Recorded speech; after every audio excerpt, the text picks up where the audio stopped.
What's up, y'all? It's your girl Aries, and I'm back with another video. Back to talk some more about this episode 305. Take it to the house. 305 to my city. Okay, this episode 305 BMF. I want to get y'all caught up on everything that didn't happen with Charles and Lucille in this episode because they really was quite entertaining. I mean, their story along this episode had a lot going on, and in a good way, not like previous episodes where I felt like it was just all over the place. Now all the pieces is finally starting to come together, even with all of our supporting characters such as Charles and Lucille. So let's talk about everything that happened with them. This episode, the first scene that I saw, either Charles or Lucille, was when Charles meets up with the lady from the church, okay, Sister Robinson. They out for lunch, brunch, or whatever it is. Charles got this bright idea to create a song for Lucille because he's trying to win back her love. Chris Brown. I'm not gonna start. Okay, y'all. Yeah, he's trying to win back her love. Back to us. Is that the one? I don't know. Damn, y'all. Anyway, y'all. So that's his whole plan. He's very innocent. And also, this is a very comical moment. As I mentioned in the previous video, I felt like this episode was funny as hell. And if you accept this to be like an action comedy, you will have the time of your life watching it. Because when Charles raised up and he was like, yeah, I love Lucille, and I'll do whatever to get her back. Like, it was a real moment, but it was like that cliche TV moment where somebody catch you doing something that you really ain't doing. Like, you can't believe what you seeing over there, Estelle, while you peeking over the all up on these people's table. So yes, Estelle peeps Charles and Sister Robinson there meeting up and going over what his plan is to make this song for Lucille, which we gonna sing later. Okay, so just stick with me, hang tight. And I'm just like, damn. Now we know she about to go and carry a bone back to Lucille. It ain't no questions about it. It just ain't. We already know what Estelle is about to go and do. So the pastor, okay, and this is Lucille. This is the first time we see her in the episode, at least as far as I can remember, okay.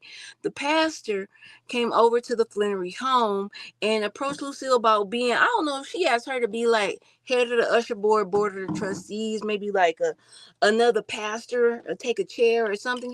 I don't know quite because I was just kind of getting started with the episode, still trying to like get my food together and all.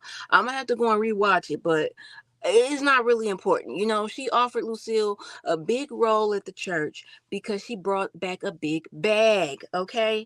And I felt like Lucille was really feeling stupid when the pastor was sitting up there telling her, like, this is the biggest donation that we've ever received.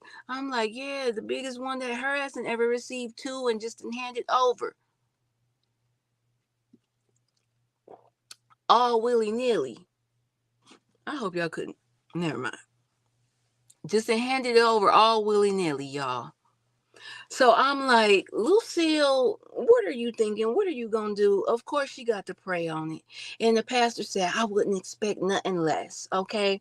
So before Lucille could really even savor this little moment here, Estelle comes storming through the door and rushing past her. And Lucille was like, girl, what's wrong? She like, basically, Estelle was like, man, these damn old ass names. Estelle was basically like, I can't even like look at you right now. I gotta go straight to my room because I don't even want to tell you what I done seen. What? Lucille want to know. So Estelle tell her, Charles was having lunch with some woman. He was out on a date. And I'm like, oh my God. Girl, that is not what was happening. Okay, but we knew this was coming. So then next thing we see, I ain't even got no batter for here, y'all.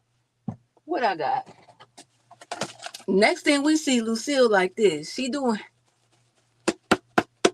waiting on Charles. Lucille is waiting on Charles like Netta. Lucille waiting on Charles to come through that door. And She gonna confront him, which I think is crazy. Because Lucille, you're projecting right now. You're very wrong, ma'am. Mrs. Flannery, you're wrong for this, okay? Because you've been out here gallivanting with the good doctor your damn self. You've been out here gallivanting with Reese, okay? And Charles knows this.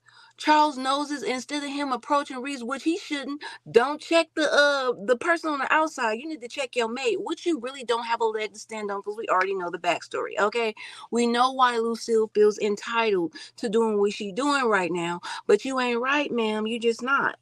You just ain't right on this, Lucy Lou. So Charles, this whole time, he been still trying to improve and show Lucille that he's the man that she wants him to be, basically, that he can paint the damn walls finally. Okay, he been trying to show her all this, and now Lucille is projecting. Like I said, she all in his face, like, I can't believe you was out to dinner, to lunch, to brunch. What's up? What, Pastor Robinson, Sister Robinson? And I'm just like, oh my God, Lucille, really? Because if only Charles knew, you just trying to get yourself a reason to go on over there and really just do what you want to do.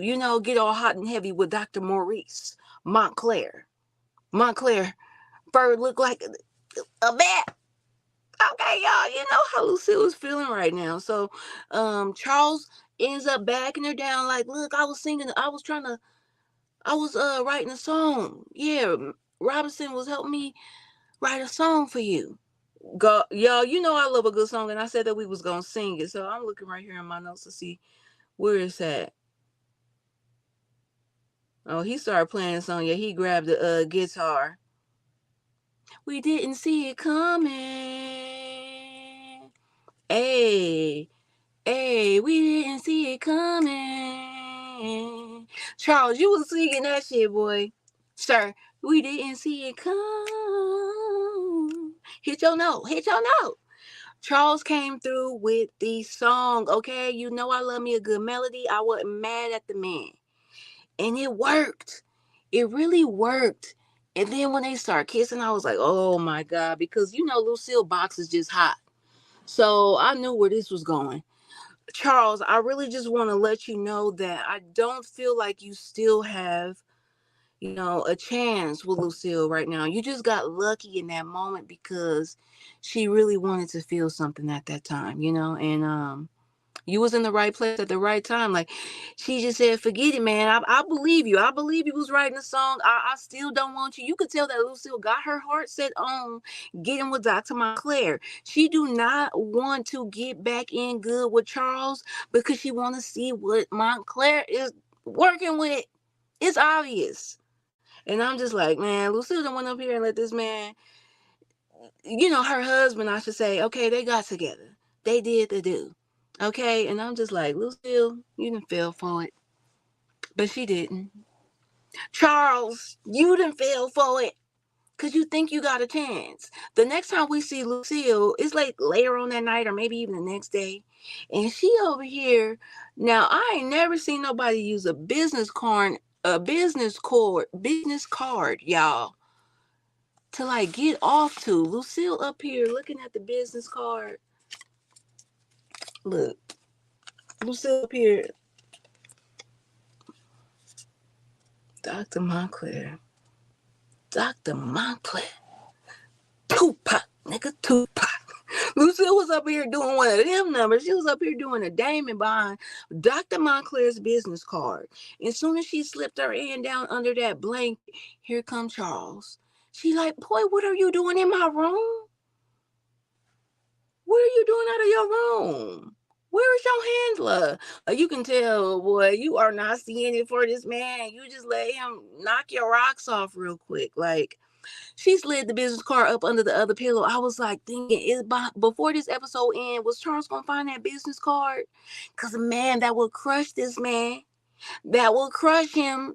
It will be on. Charles, I don't know what you would do at that point. If you found the business card under the pillow, what would y'all do, fellas? If you found the business card under the pillow and you just really trying in your hardest to get back in good graces with Lucille, what would you do at that point? Would you continue your pursuit, or would you just be like, man, I'm gonna go ahead on and let her do what she do? Because clearly, what would you do? I'm serious. Okay, let me know down in the comments. But that's everything that happened between Charles and Lucille, y'all. Let me know what you think. I think Lucille is a mess, personally, while I'm still at it, okay? I think Lucille is a mess. She just needs to take. She needs to I don't know. She needs a hall pass.